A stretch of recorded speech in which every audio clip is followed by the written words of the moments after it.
Girlfriend said don't go to ex's sister's funeral. One obituary, a draft card, and a grief protocol flipped the room and forced boundaries we both signed.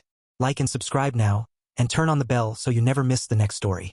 Back when love felt simple and calendars were just paper squares on a fridge, I dated a woman for 2.5 years and watched her kid sister grow from a shy fourth grader into a fast-talking middle schooler who stole fries off my plate. A decade later, a coworker pulled me aside with a whisper shaped like a bruise. The sister had died in a wreck on a wet highway at 22. The news slid under my ribs and sat there, heavy and unreasonable. I have been with my current girlfriend for over 2 years. We live slow and kindly, and I would not trade what we built. Still, grief has its own calendar. I found an obituary on a funeral home site, printed it, and set the page on our table beside a folded program photo I kept from an old family dinner. Artifact row, small but real. A printed obituary with service time. A sticky note that reads chapel at 10. A blank condolence card. I did not want my ex. I wanted to honor the child I once drove home from school with a backpack bigger than her and a grin that fogged the passenger glass. When I told my girlfriend, her jaw went still. She heard ex. I meant sister. We stood over the paper like people reading weather. She said it felt inappropriate. I said it felt human. She said please do not go. I said I would think. I slid the card back into its sleeve, turned the obituary face down, and stared at the ink bleeding faintly through. Would showing up rebuild a bridge I had no plan to cross, or simply let me say goodbye? Our normal life runs on small rituals that make two people a team. We plan meals on Sundays, clap for each other's wins at the kitchen island, and keep a shared note titled House Rules where we write down silly things that turned out to matter, like leave shoes by the mat, and big things, like no secret contact with former partners. That last line had always felt like common sense. We also had a line I wrote during a lazy spring walk after a cousin's funeral. Grief belongs to everyone who loved the person, even if they love different people now. I had typed it into my phone and showed her at a crosswalk, and she had nodded and squeezed my hand. We meant it when loss was hypothetical. Now loss had a name and a street, and rules began grinding against each other like gears. I pulled the red folder out again, added a page titled Contexts where I wrote sister, not ex, and put the date of the service in careful block letters. Artifact row grew. The boundaries note in our phones, a printed calendar square circled in blue, and a folded sheet titled Contexts to stop us from talking past each other. She set a mug down and asked whether attending would dishonor our relationship. I asked whether not attending would dishonor a memory. We spoke in careful, lawyerly sentences that made the room feel like a courtroom without a judge. She said optics matter. I said intent matters. She said both did. I agreed, and still the ache sat there. We tried a test. Imagine your ex wanted to go to a funeral for someone you grew up with in his house. She grimaced and admitted it would sting. Then she asked if I needed to be in that room to say goodbye. I could not answer without my throat tightening. We let the kettle click itself cold. The first crack came from an unexpected corner. Not from her tone but from a small square of the internet. The funeral homes page had a guest book with names I recognized from a decade ago. Little avatars of cousins now grown and neighbors I used to help carry chairs for backyard dinners. I scrolled until my eyes stuck on a line from the mother, a sentence about the way her daughter laughed with her whole face. I remembered that face at our table, and the ghost of hot sauce on a thumb, and it felt wrong to let the page pass in silence. So I drafted a message in a notes app, kept it simple, kept it about the sister, and left the field blank. Artifact row. A screenshot of the obituary, a half-typed condolence addressed to her parents, and a sticky that read do not send without a decision we both can live with. I showed my girlfriend the draft because hiding would poison the whole choice. She read slowly, mouth a line. It is kind, she said. But funeral rooms are not neutral. People will see you and connect dots. I do not want to be the woman whose partner shows up in photos beside his ex at a graveside. She was not wrong about optics. I could see the imagined angle, the cousin who posts everything, the comments that do not care about context. I said I could stand at the back and leave before the family line. She said that still places you there. I said I could mail a card instead. She said that still reaches into their house. I put the phone face down and felt the urge to argue rise like a tide I had promised not to surf. I told her I would not do anything in secret. She said thank you, and still looked like someone bracing for a door slam in a quiet hall. My thumb hovered over delete, then over send. Which future was I about to write? Escalation did not come as shouting. It came as logistics. The chapel sat 5 blocks from my old neighborhood, a place where memories live under the sidewalks. I opened a map, traced a route that would let me slip in late and out early, and immediately hated myself for treating grief like a heist. I closed the tab and made a different list on an index card. Options we can stomach. 1. Attend the visitation only, stand at the back, leave no message. 2. Send flowers to the parents with a card that names the sister and not the history. 3. Donate in her name to the road safety fund the family had linked on the obituary. 4. Go nowhere, write a letter I never mail and sit with it. Artifact row. Index card of options, a florist quote folded small, and a donation page open in a browser with the amount field blinking like a prompt. I read the list to my girlfriend. She circled the donation and the letter and put a small line through the rest. I want to be generous, she said. And I also want to feel safe. I wrote generous and safe at the top of the card and felt how rarely those words share a sentence without friction. We tried to split the difference. A private vigil at the lake where we run, a candle on our table, and the donation receipt filed in a folder labeled in her memory. Felt right and wrong at once. I asked gently if this was about me or about any ghost of a former life. She flinched and said both. I took her hand and said I could carry one of those, but not both at once. She nodded, eyes shiny. The service was tomorrow at 10. The map still glowed on my screen. I turned the index card over and pressed my thumb into the paper until the options made a small dent I could feel. Outside, a bus sighed and the crosswalk clicked through its cycle, while we let the clock keep its own counsel. Morning arrived with the pale light grief prefers. I put on a dark shirt, then took it off, then put it back on because ritual helps hands while the mind paces. At 9:50 I was in the car in our garage staring at the clock. At 9:55 I was still there. At 10 I watched the minute hand step over the time. I did not turn the key. I had promised not to go, and I kept the promise. Instead I opened my laptop and clicked the funeral home link again. A small window offered a program in a thin gray font. I downloaded the order of service and read the hymn titles and the name of the student who would read the psalm. Artifact row, the program PDF, a donation confirmation screen with the word submitted stamped across it, and a blank sympathy card with her parents' names written but no message yet. I sat there in stale garage air and remembered ridiculous details that make love real. A crooked backpack strap, the way she would finish fries then pat pockets for forgotten gum, a joke about spelling that only worked in 6th grade. The ache was not nostalgic romance. It was simple, like a bruise you forget about until a door frame finds it. Upstairs my girlfriend moved quietly, a mercy I do not know how to name. I did not cry. I did not feel noble. I just felt like a person who could not be in 2 rooms at once. I folded the card and put it back. My inbox chimed. A mutual friend had forwarded a photo from the lobby. Faces I recognized bent around a frame of flowers.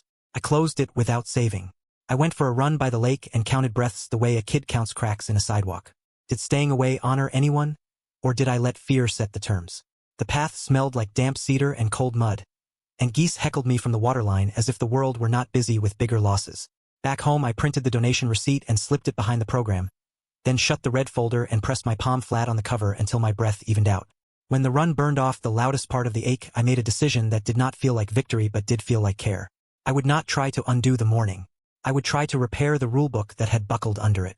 I opened a clean document and titled it Grief Protocol for Future Us, then typed 3 short sections. Notice, boundaries, and room. Notice meant the first person to learn hard news tells the other, even if the timing hurts. Boundaries meant we write a list of what contact is allowed based on who the loss belongs to, parents, siblings, kids, and we write it when we are calm, not midstorm. Room meant we pick a place where we talk through exceptions without keeping score. Artifact row. A printed 1-pager with those 3 headings, a calendar invite to a couples counselor whose name a friend had texted me in winter, and a draft sympathy message addressed to her parents, not to my ex, kept in my drafts until we agree. I also wrote a small script for myself to keep from turning pain into debate. Say what hurt, say what I want, ask what she needs, stop trying to win. When my girlfriend came in from the shower, I asked for 10 minutes and handed her the 1-pager and the draft card. I told her I would honor whatever boundary we wrote together, including no card now, but that I wanted a ritual to mark the loss even if that ritual was just the 2 of us lighting a candle at the lake at dusk. She sat on the arm of the couch with wet hair on her shoulders and read in quiet loops. Her eyes did not harden. They did not soften either. She said she could try the room. I sent the counselor the appointment request and watched the cursor spin. Would she meet me halfway or call this overthinking dressed as therapy? Preparation looks like homework because feelings get slippery when they are only air. The counselor replied within an hour with 2 open slots. I grabbed the earlier one and printed the confirmation, then slid it behind the 1-pager in a folder I labeled Grief Protocol so it would not mingle with bills. I drafted a longer letter to her parents that stayed in the unsent bin, careful to write their names and her name and never the history that is mine, and I printed a copy to mark with a pen if we decided later to mail it. I put the program, the donation receipt, and the draft letter in a second sleeve labeled in her memory so that, if we did nothing else, at least those nouns would not float loose. Artifact row. Appointment email with a date circled in blue, a kitchen timer set to 3 minutes each so neither of us filibusters the other, and a talk track I wrote for myself that banned sentences starting with you always. We picked a neutral spot for the hard conversation before the session so we would not associate the couch with pain. We chose a coffee shop 3 blocks away with a back booth and forgiving noise. That afternoon I texted a mutual friend a short line that said, "I will not be at the service. Please hug her parents if you can," and left it there without a halo of explanation. At dusk we walked to the lake with a candle in a jar and said the child's name aloud once. Her absence bent the air around us in a way speech could not fix. My girlfriend squeezed my sleeve and said, "Thank you for not making me smaller in this." I said, "Thank you for not making my grief a verdict." We watched the wick gutter and go glossy. Tomorrow the booth would be waiting with its laminate shine and the timer would tick like a polite metronome. We set the timer on the table and let its silent face watch us walk home. Execution happened in 3 rooms. The coffee shop, the counselor's office, and our hallway floor where the folders could breathe. In the booth we traded 3-minute turns while the timer blinked like a tiny lighthouse. I said I felt erased by the idea that my grief was just a shadow of attraction. I said I wanted to honor a child I once buckled into a booster seat. She said she had been the girlfriend who got blindsided in photographs once, years before me, and that funerals had been used as cover in a story she had worked hard to leave behind.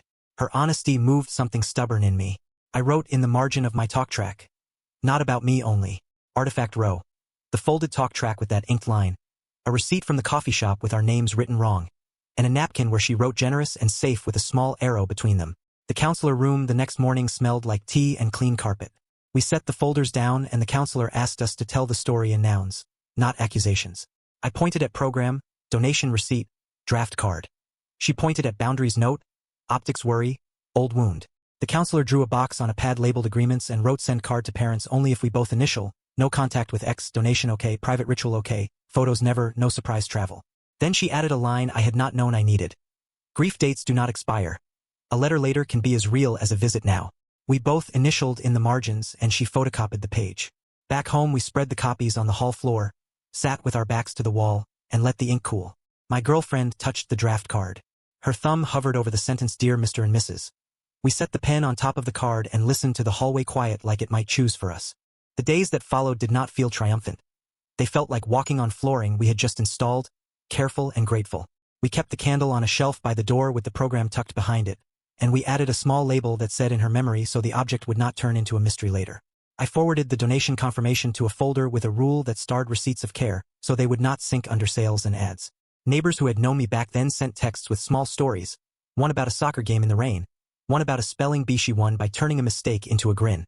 I saved them to a note titled "Remember, Artifact Row," the counselor's agreements page with both our initials, a calendar event 2 weeks out titled "Check-in on Boundaries," and a stamped envelope addressed to her parents sitting on our hall table like a quiet animal that might choose to move on its own. We did not mail it. We also did not tear it up. On a morning run I tried to imagine seeing my ex in a grocery aisle and feeling only the ordinary pang of former familiarity, not the hot panic of unfinished business. It felt possible. That night my girlfriend told me a story about a cousin's funeral she skipped and still regrets and said maybe grief lives in the body even when the mind signs forms. I took her hand and said maybe our rule is to leave one door unlocked for a while with a note that reads "for later, not for never." She nodded. The envelope kept being itself. Hills of ordinary life rose and fell around it. A distant cousin messaged to say the family had appreciated the donation and that the parents were reading the guest book entries in small doses.